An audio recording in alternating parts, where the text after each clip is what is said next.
Section 2. Central Intelligence Agency Surveillance Operations in Mexico City in September and October 1963. A. Photographic surveillance operations aimed at the Cuban diplomatic compound. 1. Introduction. The Mexico City station of the Central Intelligence Agency maintained photographic surveillance on the Cuban diplomatic compound during September and October of 1963. The purpose of this operation was to get identifiable photographs of all individuals who visited the Cuban diplomatic compound. 2. Physical positioning of surveillance bases and targets. The Cuban diplomatic compound covered one city block in Mexico City between Tacubaya, Francisco Marquez, and Zamora streets. The entrance to the Cuban embassy was located on the corner of Tacubaya and Francisco Marquez. Next to this entrance on Francisco Marquez Street was another entrance for automobiles. The entrance to the Cuban consulate, which was in a separate building from the embassy, was located on the corner of Francisco Marquez and Zamora. The CIA surveillance post was located at 149 Francisco Marquez Street. An agent photographed visitors to the embassy from one window in the third-floor apartment at 149 Francisco Marquez Street. A pulse camera covered the entrance to the consulate from a second window in the same third-floor apartment. Footnote: see JFK Exhibit F438 and Section 2A3 below. A pulse camera is a camera equipped with a device that automatically triggers the shutter of the camera, thereby exposing the film. End footnote. 3. Objectives of operation and scope of coverage provided. One CIA officer who claimed to have had a marginal role in this surveillance operation remembers that they had trouble covering both the Cuban embassy entrance and the consulate entrance. Quote, the Cuban embassy coverage had more sophisticated equipment using a pulse camera, which frequently developed mechanical difficulties. End quote. 2 former CIA employees who were in Mexico City in 1963 remembered that there were 2 cameras covering the Cuban diplomatic compound. Miss Goodpaster, a case officer in the Mexico City station, testified that she could not remember the locations of the 2 cameras. David A. Phillips, chief of the Cuban section in the Mexico City station, testified that the consulate entrance was covered along with the embassy entrance. Mr. Phillips was not absolutely sure of his recollection, but thought that it was possible that the embassy entrance had been covered by a manned photographic base and the consulate entrance was covered by a pulse camera. The CIA staff technician who serviced the cameras and trained the agents at the CIA photographic base that covered the Cuban compound was interviewed by the House Select Committee on Assassinations. The technician stated that he had set up the cameras in the photographic base at the inception of an operation in the early 1960s designed to provide photographic surveillance of the Cuban compound. For a short time after the inception of the operation, the technician had been responsible for maintaining liaison between the agents inside the base and the station. After the agent's training was completed, the technician turned the liaison responsibilities over to a case officer. He could not remember with certainty the identity of that case officer, but thought that it may have been Robert Shaw. The technician remembered that the operation had originally covered the Cuban embassy entrance with a manually operated Exacta or Leica camera. He said that this camera had been set up on a tripod and was equipped with a balscope. Later, according to the technician, a pulse camera was installed in this base. The pulse camera was set up to cover the consulate entrance, while the agents continued covering the embassy entrance with a manual camera. The technician could not remember with certainty when the pulse camera was installed in the base. The technician told the House Select Committee on Assassinations that the exact time of installation could be checked by reviewing the project files maintained at CIA headquarters. The technician remembered quite a few details about how the pulse camera had been set up and how it worked. He remembered that the shutter was triggered by a device attached to a spotting scope. The triggering device was activated by changes in light intensity. The spotting scope was trained on a very narrow area of the door latch of the Cuban consulate entrance. The camera itself covered a much broader field than the spotting scope. The camera was set up so as to make sure that a person triggering the camera by passing between the spotting scope and its target, the door latch, would be photographed from the waist up. The technician stated that the agent in the photographic base house serviced his own cameras and developed the film and made contact prints in the base house. The agent covering the embassy entrance kept a log corresponding to the photographs taken. The project files for this operation bear out the technician's recollections. An examination of these files by the House Select Committee on Assassinations revealed several of the technician's monthly reports. An examination of the chronological file of dispatches passing between CIA headquarters and the Mexico City station turned up one additional monthly report that was not located in the project file. A third relevant dispatch was made available to the committee on 20th of November, 1978. The report in the dispatch chronology covers the period of 1st of September to 30th of September, 1963. The dispatch reports that on 23rd September 1963, the agent who ran the Cuban photographic base house called the technician into the base house to discuss the layout of the Cuban consulate. Footnote: there were two common means of communication between the CIA Mexico City station and CIA headquarters: cables and dispatches. A dispatch from Mexico City to headquarters always has the letter prefix HMMA. A dispatch from headquarters to Mexico City always has the letter prefix HMMW. A cable from Mexico City to headquarters always has the letter prefix MEXI. A cable from headquarters always has the letter prefix DIR. End footnote. The entrance to the Cuban consulate had been closed in 1961 due to harassment and stink bombings. A few days prior to the 23rd, the consulate had once again opened its door to the public. Prior to this reopening of the consulate door, the photography agent had limited his coverage to the main embassy gate. He used an Exacta camera with a bow scope with a 30-power eyepiece. The dispatch reported, however, from the position he had to cover the main gate, he could not cover the newly reopened consulate entrance. The base agent told the technician that at that time, approximately 70% of all the visitors to the Cuban compound were using the embassy entrance, and the remainder used the consulate entrance. The technician discussed this problem with the case officer for the project, Robert Shaw. Footnote: there is general agreement that Robert Shaw was the case officer for this operation. The only person who takes exception to that characterization of Mr. Shaw's role in the project is Mr. Shaw. See Phillips' testimony, November 27, 1976, pages 107 through 108. Goodpasture testimony, April 13, 1978, pages 45 through 46. Zambernardi interview, June 3, 1978, page 6. But see Deposition of Robert Shaw, May 16, 1978, page 34. End footnote. Mr. Shaw asked the technician to add additional photographic coverage to the base house so as to cover the consulate door. On 26th of September, the technician tested equipment for use in the base house.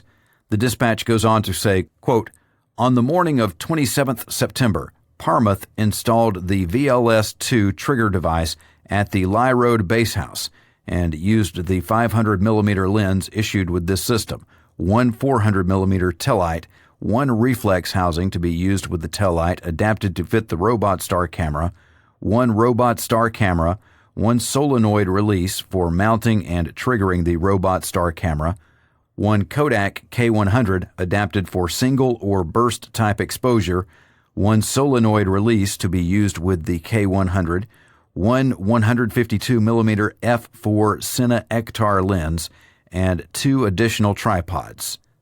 End quote. The photography agent was instructed to test each camera for 4 days. The report says that the results of these test days will be forwarded to the Technical Services Division at headquarters as soon as they become available. Footnote: the committee declines to assume that there had been no production by the time of this dispatch in October. The handling of the production, i.e., when it was picked up and taken to the station, When it was developed, etc., is not known, but as the following analysis will show, there is a strong likelihood that the pulse camera was operating in late September and early October 1963. End footnote. On 7th of November 1963, the Mexico City station filed a report on the functioning of the pulse camera. This dispatch is referenced to HMMA-22307, paragraph 5C. It says that the VLS-2 triggering device had been performing well with little false triggering. The 500mm lens was replaced with a 6-inch lens so as to obtain wider coverage of the consulate door. During the first 2 weeks that the pulse camera was in operation, the VLS-2 triggered the camera any time that anyone entered or left the consulate door. This dual photography used an excessive amount of film, so the base agent adjusted the VLS-2 so that it only photographed people leaving the Cuban compound by the consulate door. The base agent used the K100 camera with the 152mm lens for 1 day and turned in 10 feet of 16mm film. Samples of the photos taken on that day with the camera are enclosed with the dispatch. The Robot Star camera that was placed in the base on September 27 broke down after 4 days of operation and was replaced with a second Robot Star camera. This Robot Star camera broke down after 5 days of operation. At the time of this dispatch in November, a Robot Star camera was in operation. Samples of this camera's photographs were also sent with this dispatch. Hence, between September 27, 1963 and November 7, 1963, at least 3 and possibly 4 cameras were used in the photo base with the VLS-2 automatic triggering device. On the 27th, the photo technician installed 2 cameras, the K100 and the first Robot Star with the VLS-2 triggering device. The K100 was used for 1 day. The first Robot Star worked for 4 days. A second Robot Star worked for 5 days. On 11/7/63, a Robot Star was in operation at the base. It is not clear whether the Robot Star which was working at the time of the November dispatch was a third camera or one of the earlier ones which could have been repaired. In any event, the station asked that a new camera be sent to replace the Robot Star. On June 1964, the CIA Mexico City station sent a cable to headquarters alerting them that they were sending up the negatives from the pulse camera coverage of the Cuban embassy. All available negatives and 5 packages of undeveloped film were sent to headquarters by transmittal manifest number 252572. The cable apologizes for the delay in sending the negatives caused by consolidation and dating. The cable suggests that headquarters retain possession of the negatives and informs headquarters that the negatives will be forwarded to them on a regular basis. A transmittal manifest is unaccountable.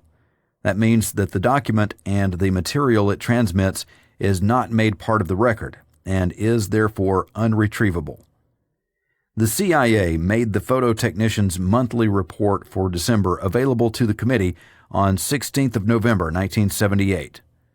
On the morning of 17th of December 1963, a 35mm sequence camera was installed in the base house with the VLS-2 trigger device. The installation of this sequence camera was probably in response to the request for a replacement camera in HMMA-22433. On 22nd of June 1965, the CIA Mexico City station sent a dispatch to headquarters to familiarize them with the details of the pulse camera operation.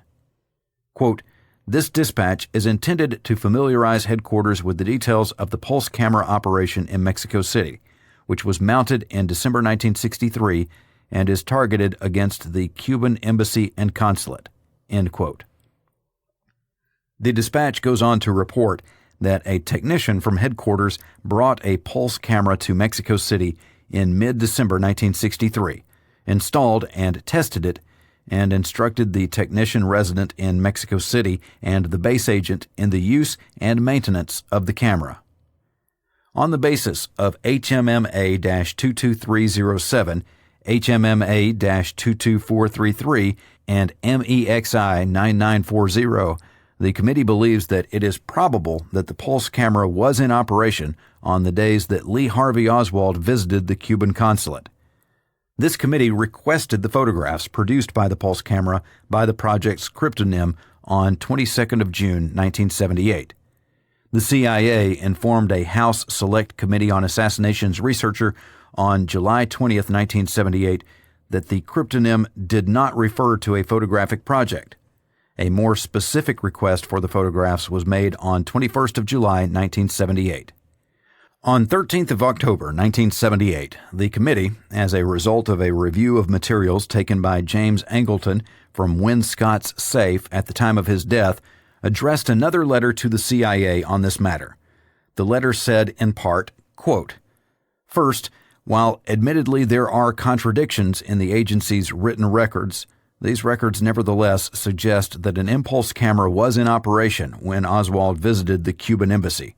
Such a camera would have automatically been triggered to photograph any person entering the embassy. In addition, it has been determined by this committee that Oswald entered and exited from the Cuban and Soviet compounds on at least 5 separate occasions, resulting in a total of 10 opportunities during which Oswald could have been photographed by CIA surveillance cameras. The existence of an agency photograph of Oswald has been further corroborated by CIA personnel both in Mexico City and at agency headquarters who claim to have seen this material."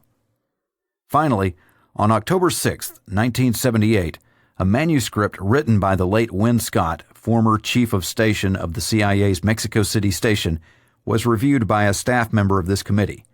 While the criticism can be offered that Scott's manuscript has not yet been established as a true record, relevant portions of this manuscript do suggest that the contents are accurate and that photographs of Oswald were in fact obtained by the CIA's Mexico City surveillance operations. At page 273 of the manuscript, Scott wrote, "These visits and conversations are not hearsay, for persons watching these embassies photographed Oswald as he entered and left each one, and clocked the time he spent on each visit. The conversations are also known to have taken place, including the one in which he told the Soviet to whom he was talking that he should have received a message from the Soviet embassy in Washington, indicating obviously that a Soviet embassy official in Washington had offered to help Oswald." Scott's comments are a source of deep concern to this committee, for they suggest your agency's possible withholding of photographic materials highly relevant to this investigation.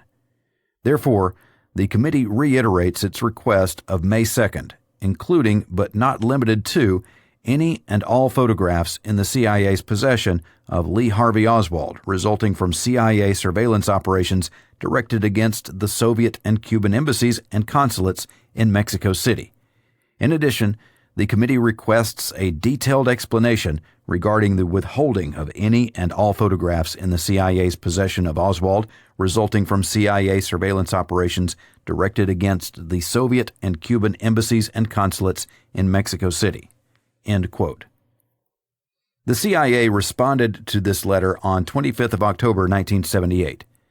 The CIA informed the committee that it was their belief that the pulse camera was not in operation during September of 1963.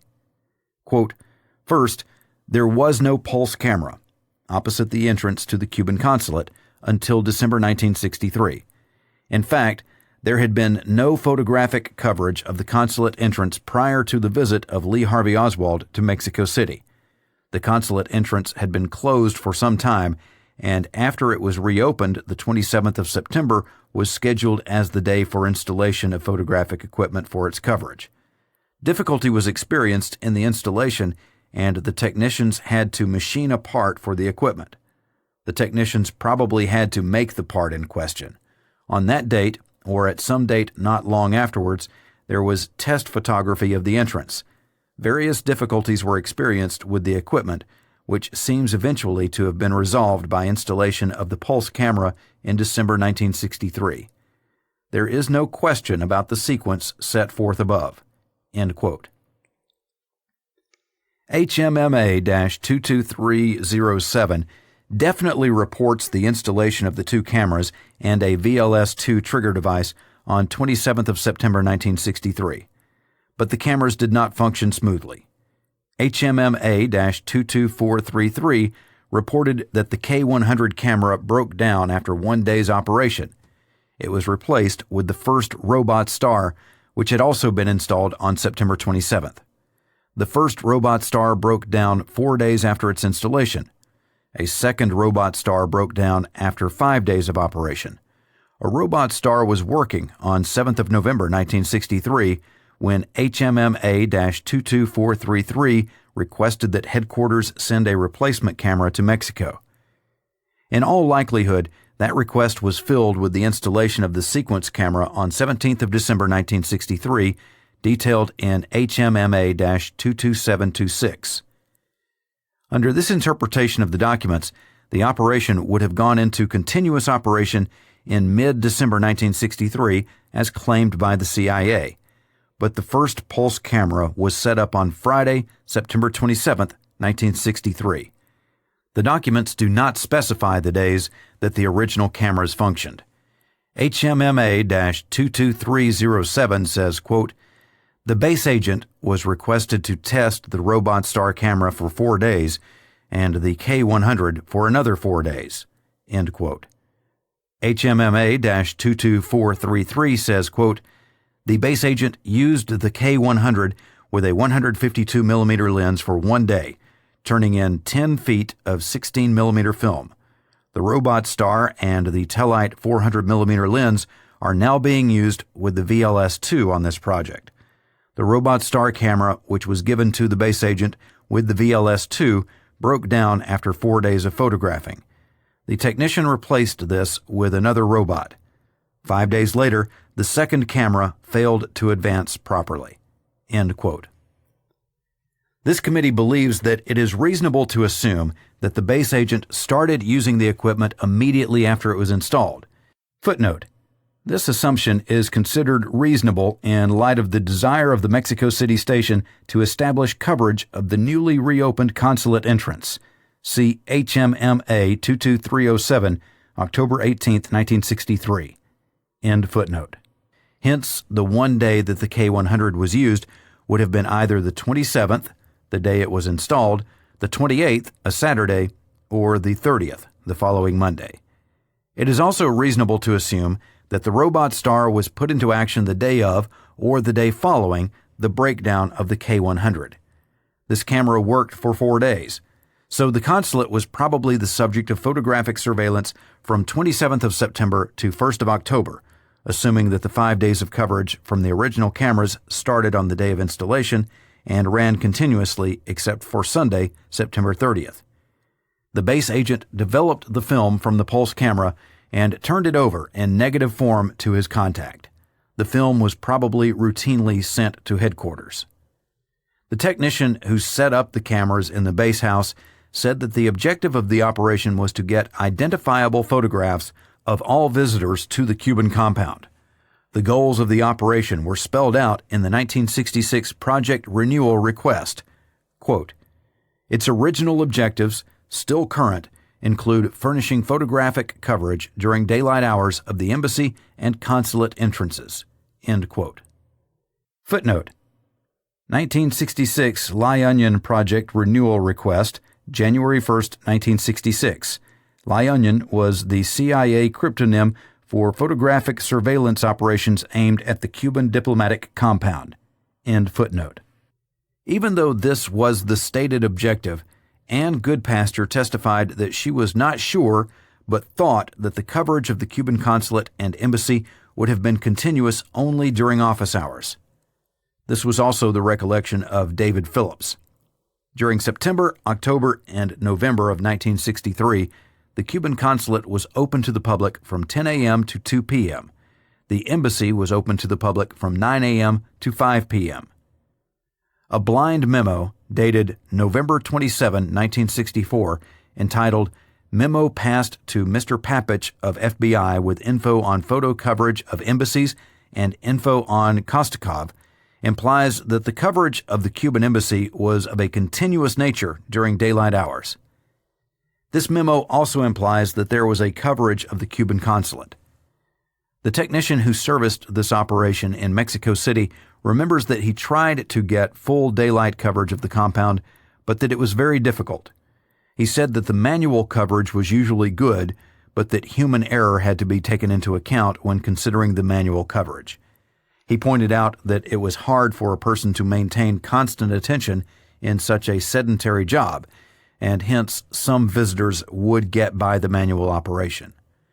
The technician also remembered that he had set up the pulse camera to provide constant daylight coverage. By 1965, the pulse camera was only working for 6 hours a day. The House Select Committee on Assassinations has not been able to determine the scope of the pulse camera coverage during September and October 1963 by examination of the production because that production, if it exists, has not been made available for review. The CIA has made the photographic production and logs from the manual coverage of the embassy entrance available for House Select Committee on Assassinations review. All production from the manual camera coverage of the Cuban embassy for the months of September, October, and November was examined. This examination revealed that the coverage of the embassy was fairly consistent between the hours of 9 a.m. and 2 p.m. on weekdays. There was coverage, with a few exceptions, on every weekday. There was no coverage on weekends. During the 3-month period examined by the House Select Committee on Assassinations, only 4 weekdays were not covered by the photographic surveillance operation aimed at the Cuban embassy. There was no evidence in the files of serious technical difficulties or camera problems in the manual operation during these 3 months. 4. Disposition of production from the operation. The photographs from the manual camera were maintained in a chronological file at the CIA station in Mexico City. These photographs were routinely shown to a penetration agent in the Cuban embassy for identification purposes. After this agent left the employment of the Cuban embassy in 1965, the photographs were sent to the JM Wave station in Miami, Florida, for review by Cuban defectors such as AMMUG-1. The disposition of the pulse camera photographs in general, beyond the fact that as of 1965 and possibly earlier, the production was routinely sent to headquarters, is unknown.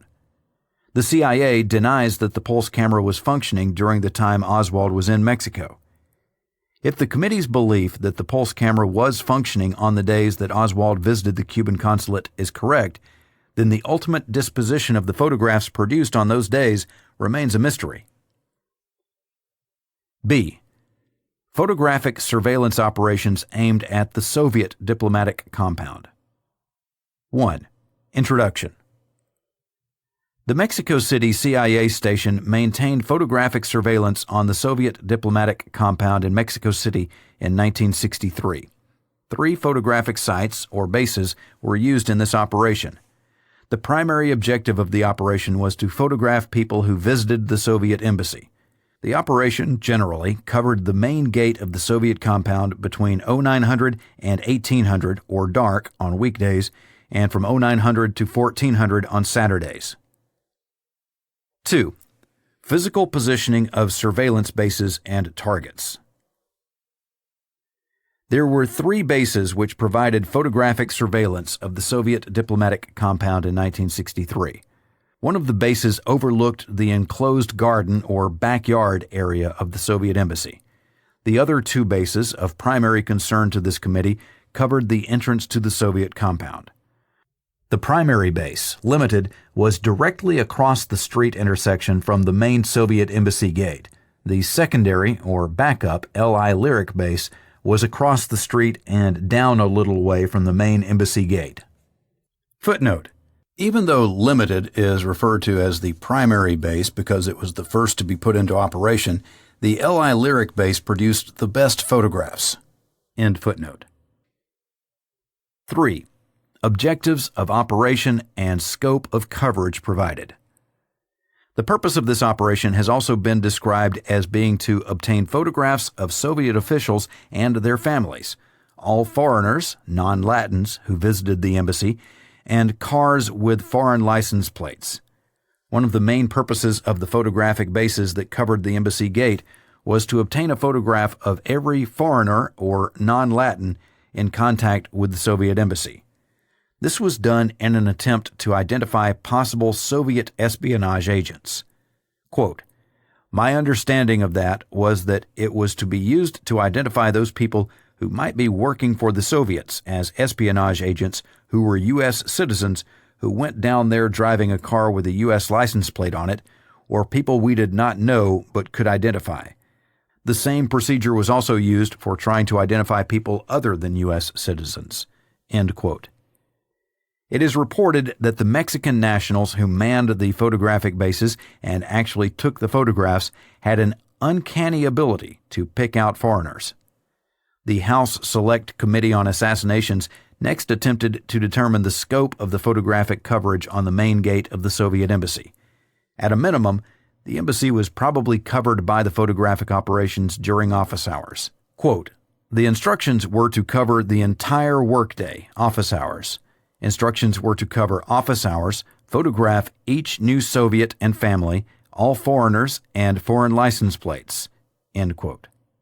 The normal work hours of the Soviet embassy during September and October of 1963 were from 9 a.m. to 6 p.m. There are some indications that the photographic coverage was more extensive than just office hours. Even though the embassy was not open past 6 p.m., visitors could still gain entrance by ringing the gate bell. Quote, "Russian speakers can get in any time." End quote. One CIA officer who was in Mexico City remembers, quote, "that the photo surveillance was constant except for instances where it would be down for security reasons or equipment malfunction." End quote. A blind memorandum dated November 27, 1963, entitled "Memo Passed to Mr. Papich of FBI with info on photo coverage of embassies and info on Kostikov," says in part, quote, "We have photographic coverage during daylight hours on the USSR, Cuban, Czechoslovak, and Polish embassies. Their consulates are located in the embassies, and therefore the coverage of the embassies would include coverage of the consulates. The photographic coverage is of a continuous nature during daylight hours. However, weather conditions and other factors affecting any photographic efforts require that the coverage not be considered as total or complete." End quote. Ann Goodpasture was questioned about the scope of the photographic coverage on the Soviet compound. She said, quote, "I cannot give you the exact time of coverage. I can guess, and my guess is that they were open most of the time when the consulate was opened for business hours. But the person who would have that information, the only person who would know, is the case officer who is handling the project at that time." End quote. Footnote: Goodpasture testimony, April 13, 1978, page 23. Ms. Goodpasture stated that the case officer handling the project was Thomas Keenan. Goodpasture testimony, April 13, 1978, page 34. Thomas Keenan could not remember with certainty the scope of the photographic coverage of the Soviet embassy gate. Thomas Keenan interview, March 24, 1978, pages 3 through 6. End footnote. Ms. Goodpasture explained the discrepancy between the time of coverage as stated in her notes and testimony and that in the November 27, 1963 memorandum by saying that the memorandum referred to the coverage instituted after the assassination of John Kennedy. An examination of the photographic production from the limited base shows that the coverage from that base prior to the assassination was fairly uneven. The log sheets for this operation show that, if anything, coverage decreased after the assassination.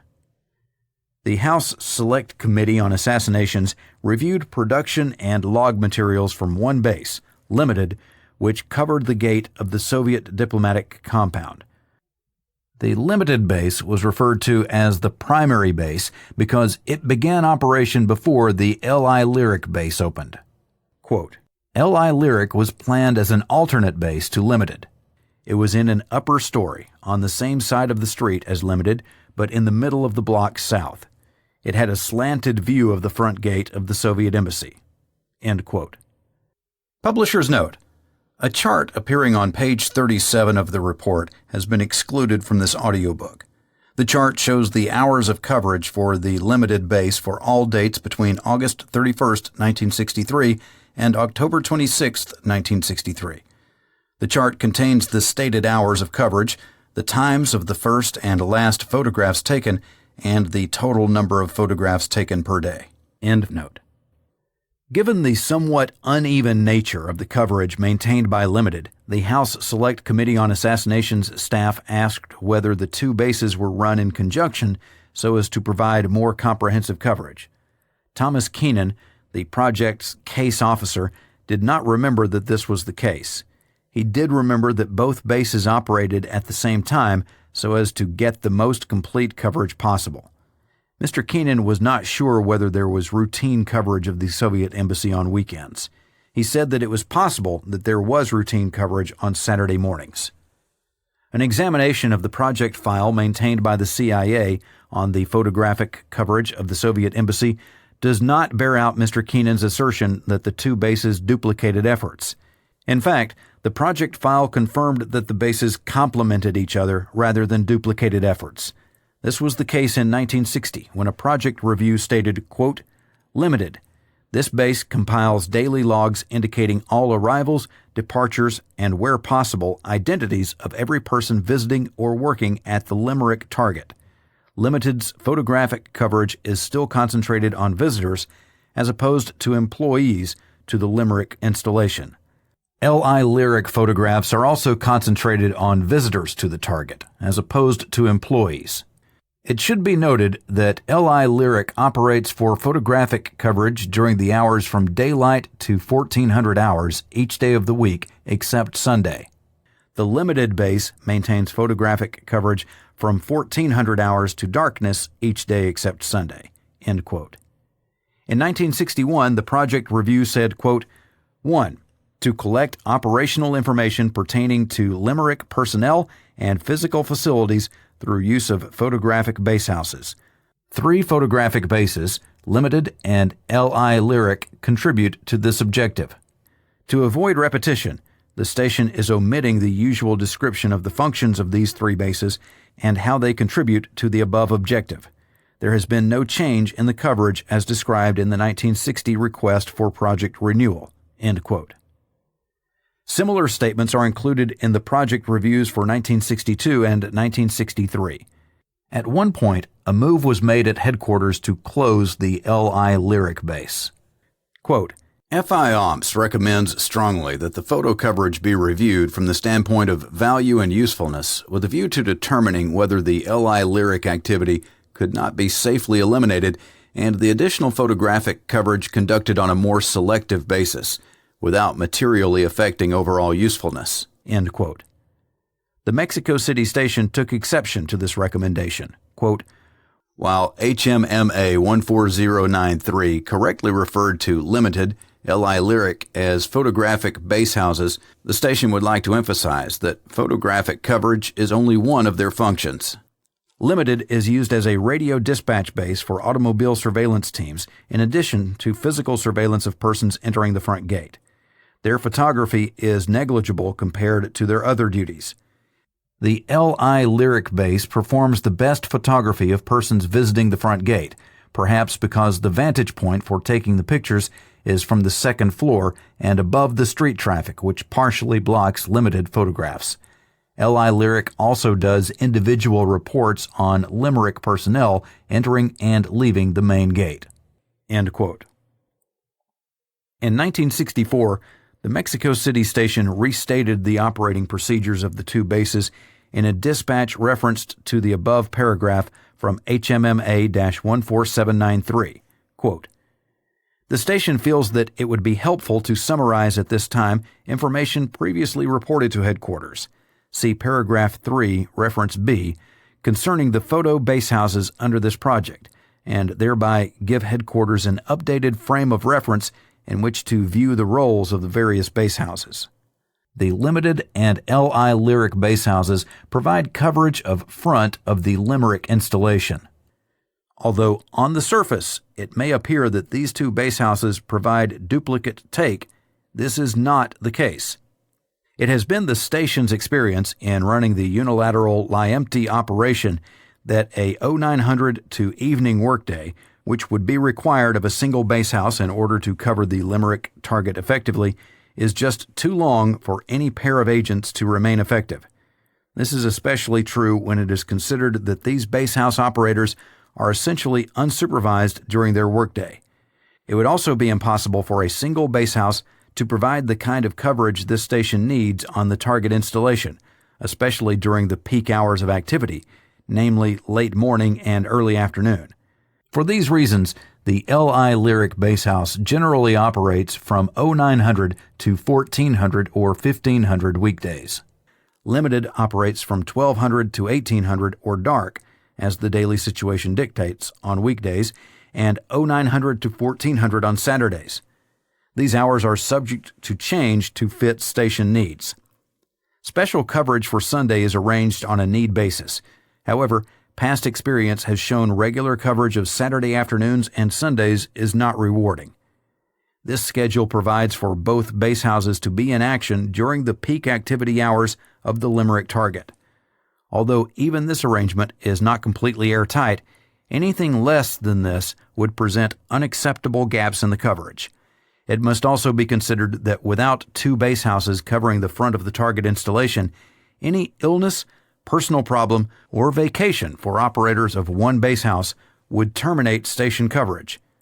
It is the station's opinion that as long as the Limerick installation is a prime target of the station, it will be necessary to maintain the present three base houses. To eliminate any one of the three would create a gap in the station's coverage that would not be compatible with the emphasis placed on this target." End quote. But the information in the preceding chart does not correlate with the statement of the coverage in HMMA-23343. The above chart on pages 37 and 38 refers to the coverage of the Soviet compound by the base that the review of HMMA-23343 reveals covered the compound from 1200 to 1800 or dark. The chart shows that while 1200 to 1800 coverage is sometimes the case, the base's coverage of the embassy, at least during the months of September and October, on days when the base operated at all, was not always in that time period. This is the base that the dispatch also states covered Saturday morning. Out of the 9 Saturdays covered by the above chart, this base was in operation on only 4 of those days. This committee has not been able to establish or disprove the possible inference that LI Lyric covered those days when there is no coverage from Limited, because the production and logs from the LI Lyric base were not made available for review. That material was requested, but has not been made available. An explanation of why this material is missing was requested on July 25, 1978. The CIA's explanation stated that the photographs and logs, quote, may have been destroyed in a purge of Mexico City station files, and that the folders for the destroyed material were reused to forward more recent photographic material to headquarters for retention, end quote. The folders which once contained the production were located at the National Archives Records Center, but according to the CIA's explanation, the folders contained production material from 1967. Because the CIA has not provided the photographic production and logs from the LI Lyric for examination, no precise determination detailing the effectiveness of the coverage of the Soviet compound can be found. Regardless of the scope and effectiveness of the two bases, a question that may never be resolved due to the conflicting evidence and missing production, the surveillance was considered adequate. Question: how thorough was the coverage? Answer: they covered the categories that we asked them for on a routine basis, which was to identify any people who appeared to be non-Latin and any Soviets. Question: I understand that was the purpose. Given that purpose, how thorough was the coverage? Answer: I think it was accurate. Question: was Win Scott satisfied with the performance of the photo operation at the Soviet Embassy? Answer: to the best of my knowledge, he was. Footnote: Good Pasture Testimony, April 13, 1978, pages 41 and 42. HMMA 23343, April 30, 1964, paragraph 2. Win Scott was the chief of station in Mexico City in 1963. He was a demanding and hard boss. Goodpasture testimony, April 13th, 1978, page 10. He was also a stickler for detail and for recording information in a retrievable form.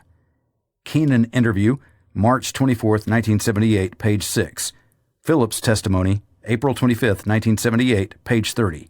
End footnote. 4. Procedure and timing involved in processing production from the operation. The CIA photographic bases were manned by at least one agent who took photographs and kept a log sheet of people entering and leaving the embassy and of the photographs that he took. The film remained in the camera until the whole roll was exposed, which often took 2 or 3 days.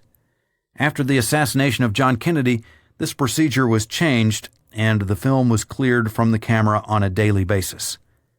The CIA contract agent outside of the United States Embassy who was in charge of the photographic bases was Redacted. Redacted picked up the film prior to the assassination from the photo bases 3 times a week. Redacted then took the film to his brother-in-law, who worked at night, to develop it. The brother-in-law also printed the film into 8x10 contact prints. After the film was developed and printed, Redacted turned over the negatives and contact prints to Thomas Keenan. Miss Ann Goodpasture picked up the photo production if Mr. Keenan was not available. Mr. Keenan or Miss Goodpasture would then bring the photographic production back to the Mexico City station in the American Embassy. Mr. Keenan did not remember with certainty to whom he turned over the material, but believed it was either Miss Goodpasture or Redacted. 5. Responsibility for the operation. There is some controversy as to who had overall responsibility for this project. Miss Goodpasture testified that the responsibility was Mr. Keenan's. Mr. Keenan, according to Miss Goodpasture, made all the decisions and had all the responsibility involved in the operation. Mr. Keenan was the most junior operations officer in the Mexico City station in 1963 and claims that his role in the operation was largely limited to legwork. Miss Goodpasture testified that her role in the operation was limited to acting as an alternate case officer, internal routing of the production, and review of the photographs to ensure the maintenance of technical quality in the operation. Ann Goodpasture's annual fitness report for the period 1st of January 1963 to 31st of December 1963 specifies her duties in regard to this operation. The fitness report says, quote, "Working with Keenan, regular contact, and case officer, supervises work of 3 photo bases operating against Soviet embassy, processes take, identifies Soviets and intelligence function, alternate contact with staff agent." End quote. Miss Goodpasture denied that she had any supervisory role in relation to this operation. The House Select Committee on Assassinations redeposed Miss Goodpasture in November 1978 and asked her about this apparent inconsistency between her fitness report and her testimony. Question: Now, having read your fitness report for 1963, are there any portions of your prior testimony that you wish to modify? Answer: No, not really. Now, this lie empty project, this is a case of where I cannot seem to make it clear how our functions were. Now, the case officer had responsibility for the operation of the project. He decided how much to pay the agents, what hours they worked, where the meetings were held. He hired them, he fired them, and he knew the identities. He met with all of them. He brought in the photographs, the product. He dumped it on my desk, and he was finished with it. I took the product film and prints and the contact file and distributed those. I could levy any requirements of him or other people in the station which, as he remembered it, it might have been for supervision, but when he was out of town, I met with one agent with his so-called cutout. Question: This fitness report is not accurate? Answer: It is not precise the way the work was divided. Question: Now, I don't understand why, if you knew this description was inaccurate, you let this document go to headquarters. Answer: I think it was made on the basis of trying to get a promotion for me. End quote.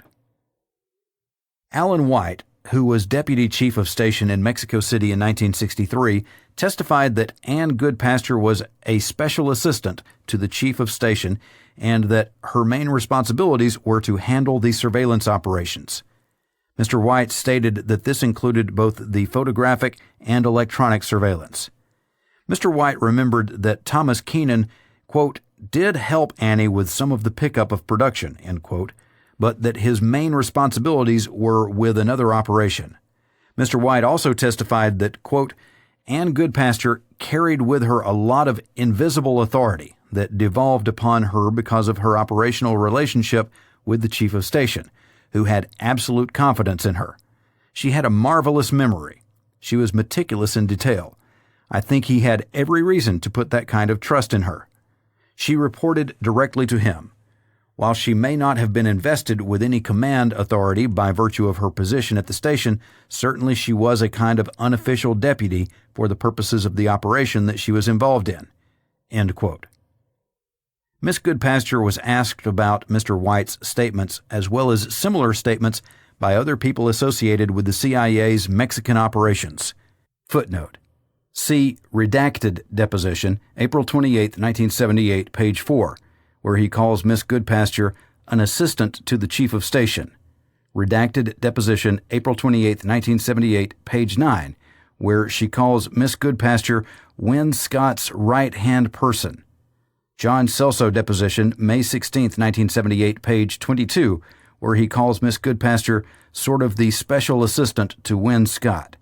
Robert Shaw Deposition, May 16, 1978, page 11, where he says that Win Scott relied very heavily on Ann Goodpaster. End footnote. Quote, Miss Goodpaster. Well, I made more of those statements as those people saw it in their relationship with Mr. Scott's projects. They are true the way they saw it, but I had no responsibility outside the projects that we worked on. But the projects and the telephone tapping project touched every operation in the Mexico station. I just didn't think I was as important as other people seemed to imply that I was. End quote. Miss Goodpaster also testified that her relationship with Mr. Scott could be termed special in that she was responsible for the day-to-day handling of the telephone tapping operation of which Mr. Scott was the case officer. Mr. Keenan's recollection that he turned the photographic production over to Redacted or Miss Goodpaster was confirmed by Miss Goodpaster. Miss Goodpaster also testified that the primary responsibility for the photographs after they were in the station was that of Redacted. Miss Goodpaster testified that she was responsible for routing the photographs and that the complete production went to the Redacted before it was filed. Copies of the important photographs were given to the Redacted for them to retain for routine use in the course of their work.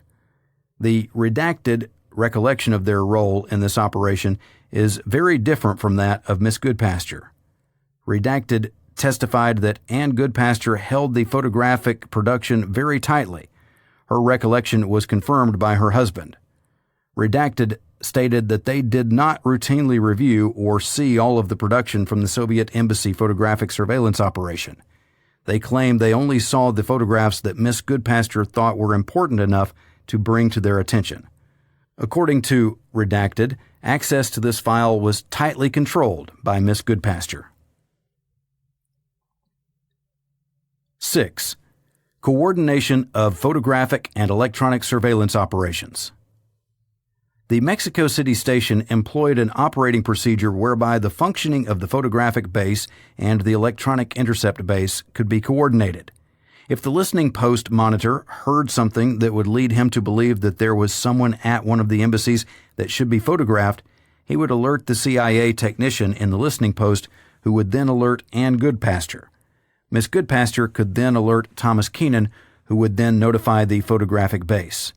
The reporting to headquarters of information generated by the photographic surveillance operation and the electronic operation was also coordinated.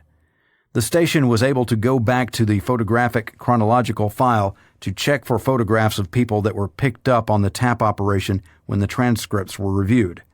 It was a matter of routine to check the photographic production when reporting information developed from the tap operation that indicated a contact with an embassy that was subject to photo surveillance. Quote, A name trace could have been requested on the basis of the name alone, but that wasn't the way Win Scott ran that station. He wanted the photographic coverage tied in with the telephone coverage. Sometimes there was a U.S. automobile license number. It was also part of the numbers game of justifying a project by the number of dispatches, cables, or reports produced." End quote. C. Electronic surveillance of telephones at the Soviet and Cuban diplomatic compounds in 1963. 1. Existence.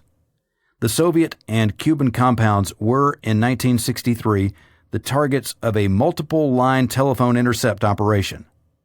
Footnote: CIA component report on wiretap operations prepared by Paul Levester entitled ZR Solo and ZR Joint, 2 telephone tap operations, pages 10 and 11, hereinafter cited as Levester Memo.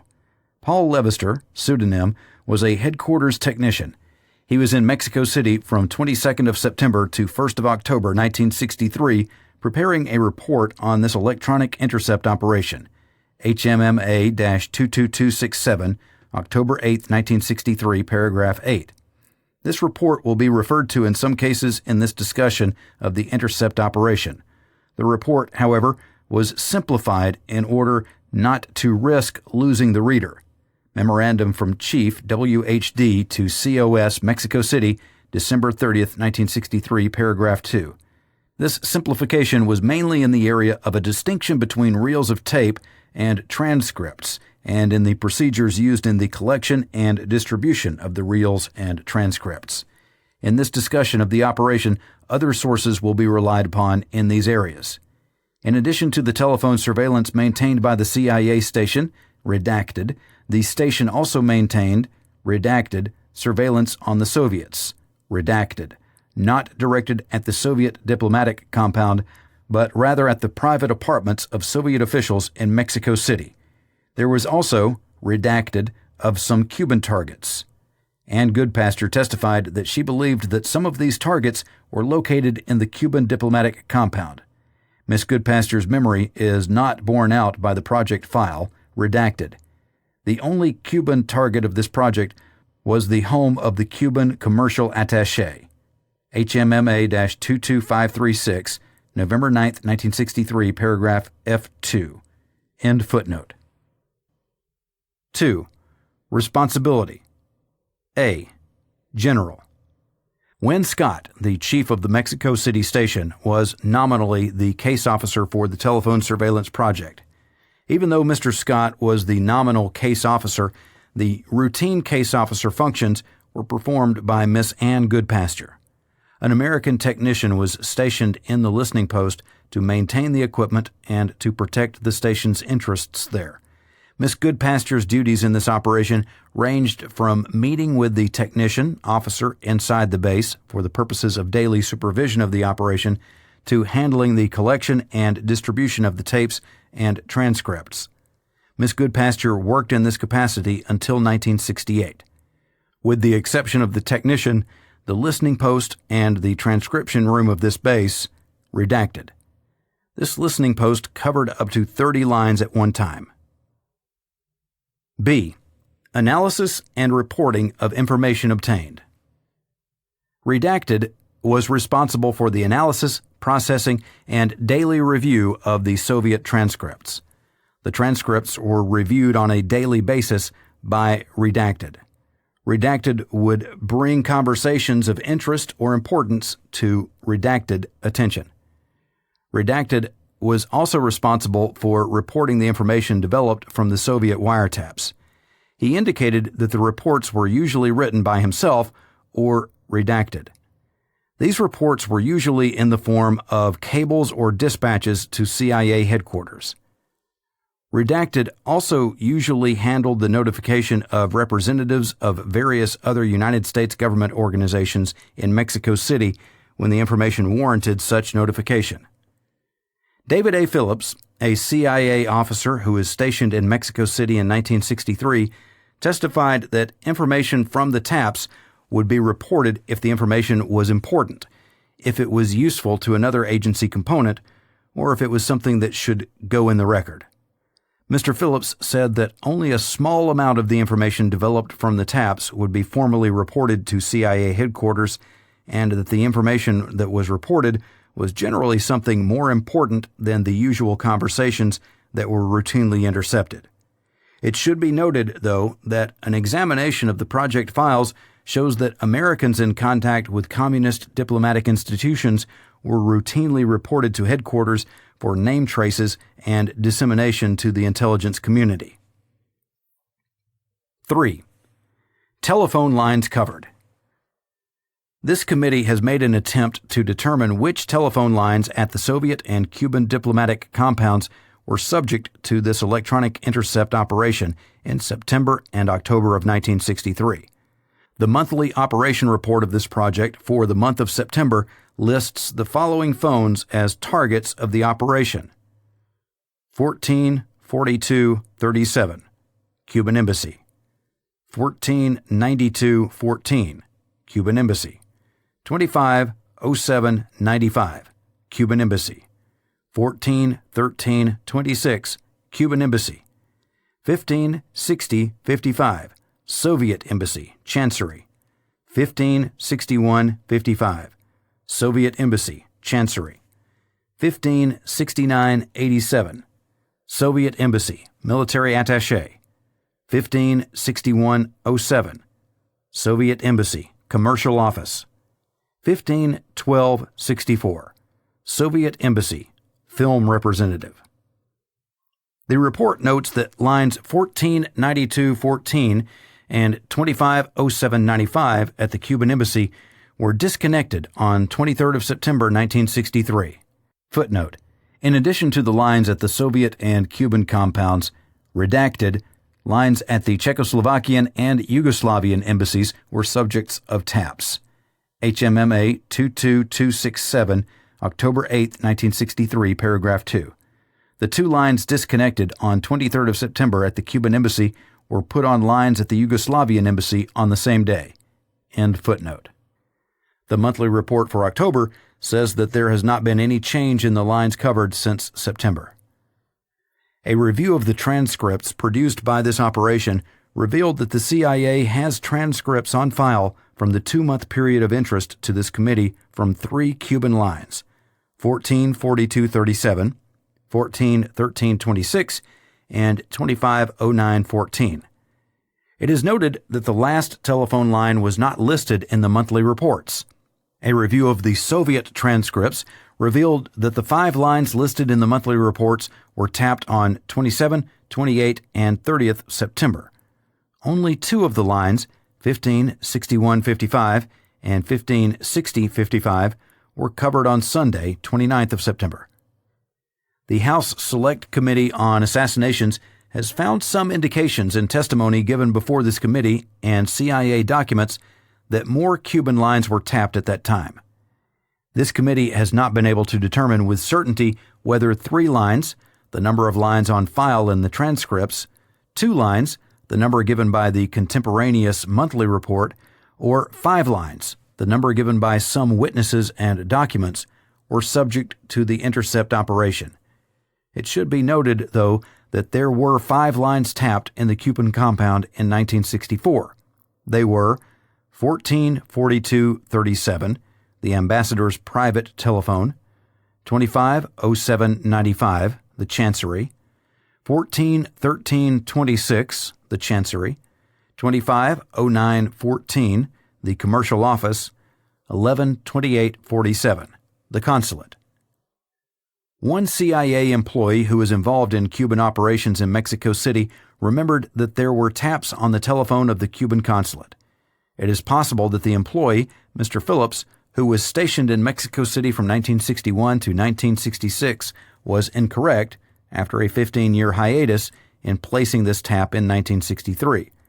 As the above notes, an examination of the project files fails to support Mr. Phillips' memory, although those files do show that the consulate telephone was tapped in 1964. 4. Production from operation. The intercept listening post operated from approximately 7 a.m. to 11 p.m. every day. 30 recording machines that were impulse activated every time a tapped telephone was used taped the surveilled conversations. In addition, the intercepted conversations were monitored by personnel in the listening post. A. Types. The production from this listening post was broken down into 3 categories for the purposes of handling the tapes and transcripts. Intercepts of interest to the redacted. These included such groups as the Movimiento de Liberación Nacional, individual communists, the redacted. 2. Cuban intercepts, and 3. Soviet and bloc country intercepts. B. Handling procedures. 1. Resume. A summary of the conversations deemed of sufficient interest by the listening post monitors was prepared as they were monitored. These summaries were called resume. The resume were given to Ann Goodpasture by the technician early in the morning the day after they were prepared. Miss Goodpasture had the previous day's resume on Winscott's desk by 9 a.m. on the morning of the day after they were prepared. Winscott marked these resume for action by his case officers before routing them through the station. This committee has requested copies of these resume from the CIA, but they have not been made available for review. The resume covered all 30 lines that were covered by the intercept operations. Only important conversations were included in the resume.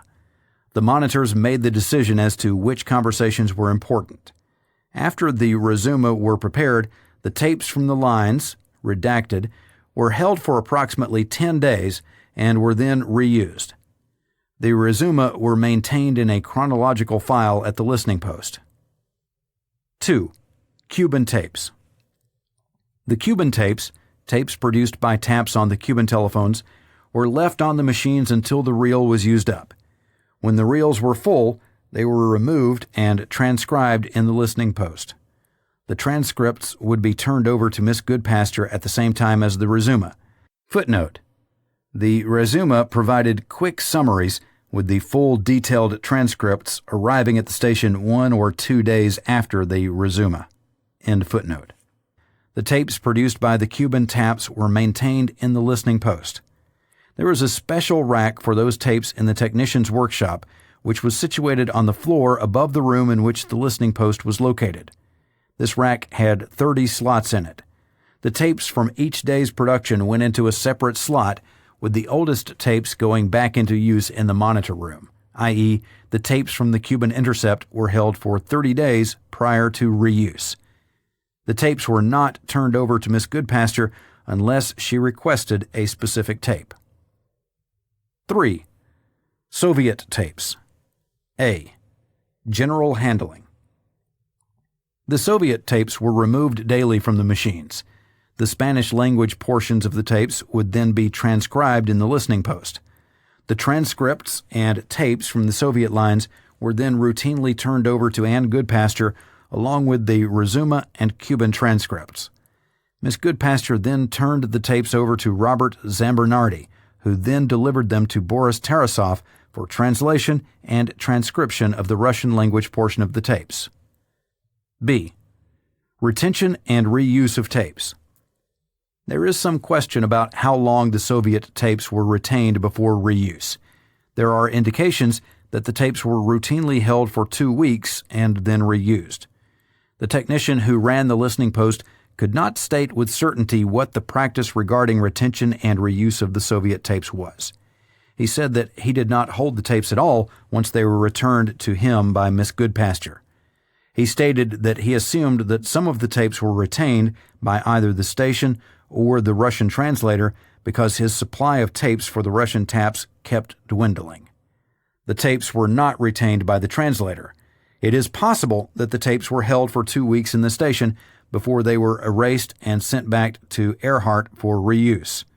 Footnote: after the assassination, headquarters asked Mexico City not to destroy any of the Soviet tapes from this operation. DIR 87770, December 9, 1963. A note written by Ann Goodpasture in 1963 seems to confirm Earhart's assumption that the tapes were retained at the station. Quote, The Soviet tap operation people just keep bringing in the reels to me. The ones I give them are not labeled, so they don't necessarily know which ones return. The storage problem is one for us, and as the reels come in with transcriptions, I store them. When we can erase them, I'll take off the labels and send them back out. End footnote. Note by Ann Goodpasture, December 10, 1963, attached to DIR 87770, December 9, 1963. Second parenthetical in original. End footnote. Robert Zambernardi remembers that Thomas Keenan spent a lot of time in the station erasing tapes on a special machine for that purpose. One of the main sources for the 2-week period being ascribed to retention of the Soviet tapes is DIR-88680, which says, quote, "Upon receipt, you may resume usual practice of keeping Cuban and Soviet tapes 2 weeks and then erasing." End quote. Footnote: Mr. Earhart was absolutely positive that Cuban tapes were retained for 30 days because he maintained them in the special rack. Earhart interview, June 2, 1970, page 3. Hence, the 2-week usual practice is probably not correct insofar as the Cuban tapes are concerned. End footnote. This committee has not found any evidence that would contradict the above-quoted statement in regard to the Soviet tapes. There was a procedure whereby the tapes could be held for longer than 2 weeks if someone thought that the tape should be preserved, as well as the transcript. The interested officer could make a note on the transcript, or he could notify Ann Goodpasture, orally or by note, that he wanted the tape preserved. There were no written rules or regulations governing this procedure. C. English language conversations.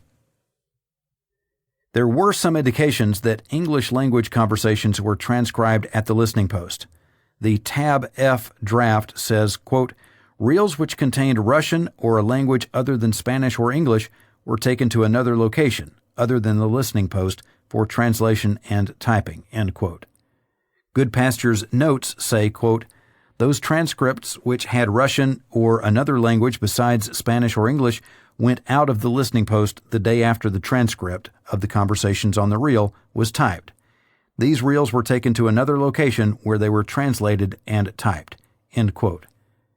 But in her testimony before the House Select Committee on Assassinations in executive session on April 13, 1978, Ms. Goodpasture said, quote, "The transcribers, or the transcription that I picked up, the transcribers were working at the same place with the Spanish text.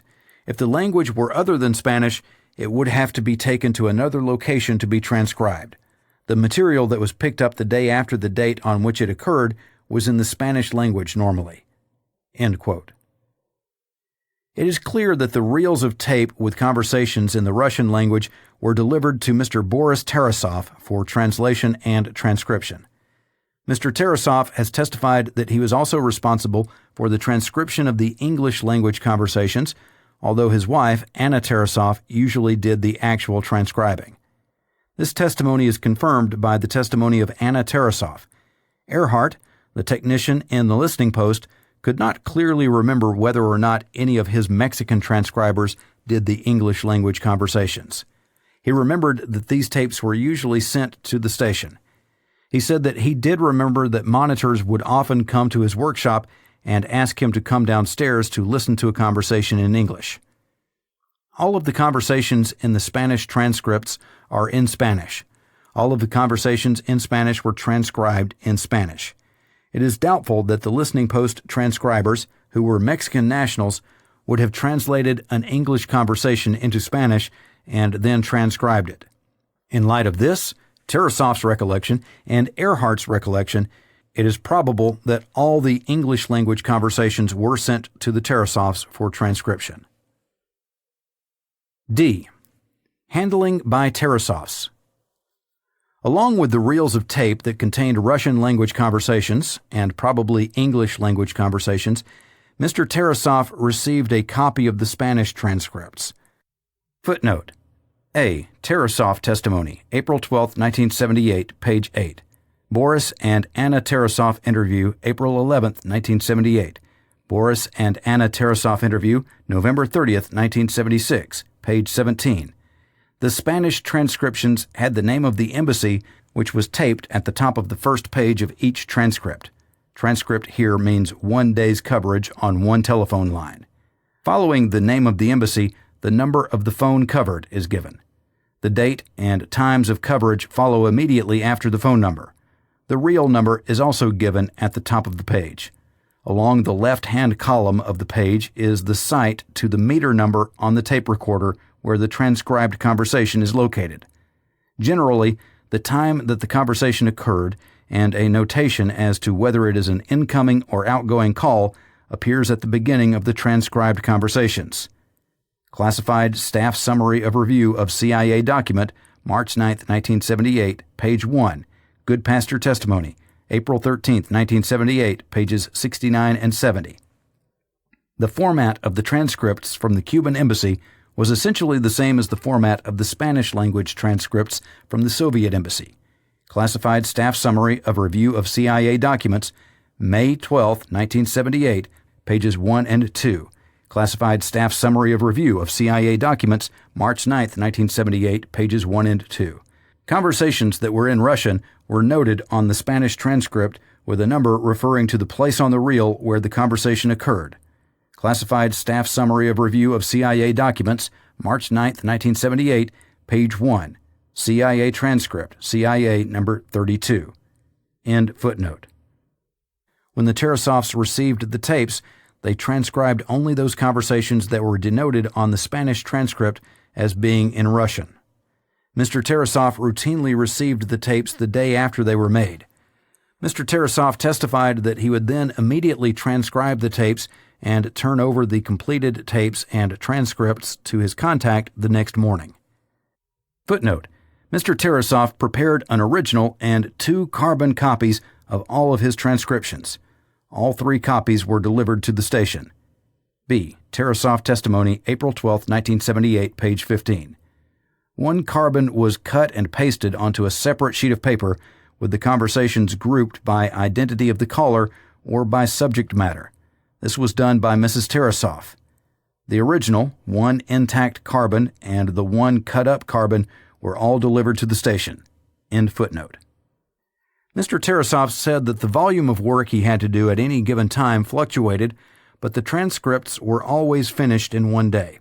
Quote, "Sometimes there was so little work in transcribing the Russian portion of the tape that I was just hanging around doing nothing." End quote. Ann Goodpasture, at one time, put the time lag for completion of the Russian transcription at approximately 1 week. In her testimony before this committee, Ms. Goodpasture stated that it generally took Mr. Tarasov 1 or 2 days to complete the translations and transcriptions. E. Expedited procedure for English language conversations or other conversations of special interest. There was a procedure whereby Mr. Tarasov's transcription could be expedited if there was a special interest in a particular conversation. When the monitor in the listening post encountered something he considered important enough to require expedited transcription, it was possible for him to bring this quickly to the station's attention. Although Arnold Earhart was not the Tarasov's contact in September or October of 1963, he did serve as such at one time. When he was interviewed by the House Select Committee on Assassinations, Mr. Earhart was asked whether there was a process whereby transcription of important conversations in English or Russian could be expedited. He explained that there would not have been such a process for a Russian conversation since the importance of the conversation could not be judged due to the fact that no one in the listening post could understand that language. Earhart did say that there was such a procedure for English language conversations. When one of the Mexican monitors encountered a conversation in English, he would ask Earhart to listen to that conversation. After listening to the conversation, Earhart would decide whether or not it warranted special attention. If he deemed that it was important enough, he would mark the tape urgent, put it in a box, and deliver it to Miss Goodpasture. Mr. Earhart's recollection was confirmed by an examination of the project files for this operation. One of the monthly project reports explains this procedure and its purpose. Quote, Headquarters is not well informed on the way the Mexico station exploits operational leads from this operation. The outside staff agent, Arnold Earhart, has instructions to alert the station immediately if a U.S. citizen or English-speaking person tries to contact any of the target installations. This is done by a telephone call from outside the tap center at a payphone to Ann Goodpasture inside the station. Emergency meetings are arranged in double talk. Goodpasture meets Earhart within 15 minutes at a prearranged downtown location and receives the reel with an extract of the pertinent conversation. The reel is then taken to the station and given to the case officer responsible for the target the person was trying to contact. Headquarters is notified by cable of the action taken. Only in rare cases is information on a U.S. citizen passed without prior headquarters approval." End quote. If the tape was from a Soviet installation, the tape would have been delivered the same day to the Tarasovs by Mr. Zambernardi. Along with the tape, the Tarasovs would receive a note indicating which conversation was to be transcribed on a priority basis. The Tarasovs would then immediately transcribe that conversation and return it to their regular contact that same day. It should be noted that the monthly report says that the Soviet transcripts would be delivered to the case officer responsible for the target installation. In the case of the Soviet target, that case officer would have been redacted. Redacted testified that he had nothing to do with transporting the transcripts to or from the Tarasovs except in rare instances when no one else was available to do the job. Mrs. Tarasov testified that the urgent tapes were delivered and picked up by their regular contact. F. Handling in the station. All of the transcripts were brought into the station to Miss Goodpasture. Miss Goodpasture routed the copies of the transcripts and retained one copy for her own file. One copy of all of the Soviet transcripts was put on redacted desk by Ann Goodpasture the morning they were received. Miss Goodpasture routed the Cuban transcripts to either Robert Shaw or David Phillips. One copy of all the transcripts eventually went into a chronological file. One copy of the Soviet transcripts was cut and pasted onto separate sheets of paper and filed in appropriate subject or personality files. The resume were also maintained in a chronological file. One copy of the Cuban transcripts was routinely sent to headquarters on a weekly basis. G. Format of transcripts. The format of the transcripts that Mr. Tarasov produced was much the same as those of the Spanish-language transcripts described above. Mr. Tarasov's transcripts were from Russian into English. Many of Mr. Tarasov's transcriptions bear the notation "previously transcribed" after the meter number referring to the real footage location of a conversation. Mr. Tarasov indicated that this notation meant that the conversation had already been transcribed from a tap on another embassy phone. Quote, "Previously transcribed" means, for instance, I went to the embassy first and the embassy number was 605055. Now this number 501264 belonged to the film's office. So consequently, if that particular call went out of the main building to the film's office and it had been transcribed before, that is exactly what I would do, put down "previously transcribed," so there is no question of doing it twice. End quote. C. Voice comparisons. In addition to his translation and transcription duties, Mr. Tarasov, as a matter of routine, attempted to identify the voices of the participants in a conversation. This eventually led to Mr. Tarasov's collecting voice samples from tapes of Russian officials whose voices he had identified. Mr. Tarasov also made comments about the personality and dispositions of the participants in conversations that he transcribed. Generally, these comments, or personality assessments, were made on separate pieces of paper and not on the transcripts themselves.